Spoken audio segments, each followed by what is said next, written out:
খামারের যে কোনো ব্যবস্থাপনা ঠিক থাকলে খামার সফল হয়। আর সবচেয়ে বড় কথা, ছাগলের খামার করতে হলে পরা নিজের অন্য ইনকাম থাকতে হবে, এরপরে খামার করতে হবে। ইনকাম না থেকে যদি কেউ খামার করেন তাহলে তার খামার টিকবে না। আসসালামু আলাইকুম ওয়া রাহমাতুল্লাহ। আমি আজকে নিয়ে আসছি আপনাদের একটা খামার দেখাইতে।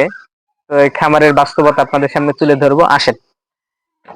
তো এই খামারটার মোটামুটি পরিকল্পনা সবকিছুই ঠিক ছিল।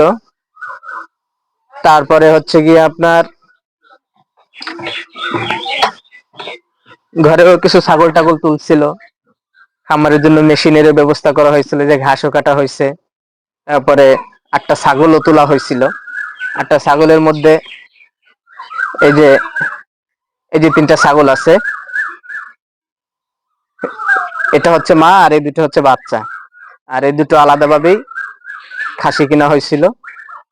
আর এই ছাগলগুলো এখন এই খামারটা বন্ধ করে দেওয়া হবে, ছাগলগুলো বিক্রি করে দেওয়া হবে। আপনারা যদি ছাগল কেউ কেনেন যোগাযোগ করতে পারেন।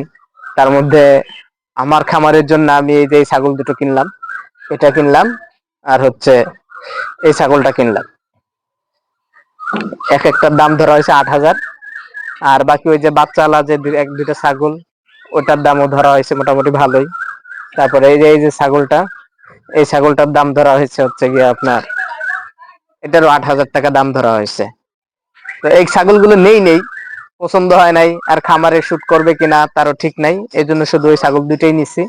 তো আপনারা এই ছাগলগুলো যদি কেউ নিতে চান যোগাযোগ করবেন, ইনশাল্লাহ কুরিয়ারের মাধ্যমে বা যে কোনো মাধ্যমে দ্রুত ছাগল পাঠাই দেওয়া হবে। আর খামারের যে কোনো ব্যবস্থাপনা ঠিক থাকলে খামার সফল হয়। আর সবচেয়ে বড় কথা, ছাগলের খামার করতে হলে পরা নিজের অন্য ইনকাম থাকতে হবে, এরপরে খামার করতে হবে। ইনকাম না থেকে যদি কেউ খামার করেন তাহলে তার খামার টিকবে না। সবাই ভালো থাকবেন।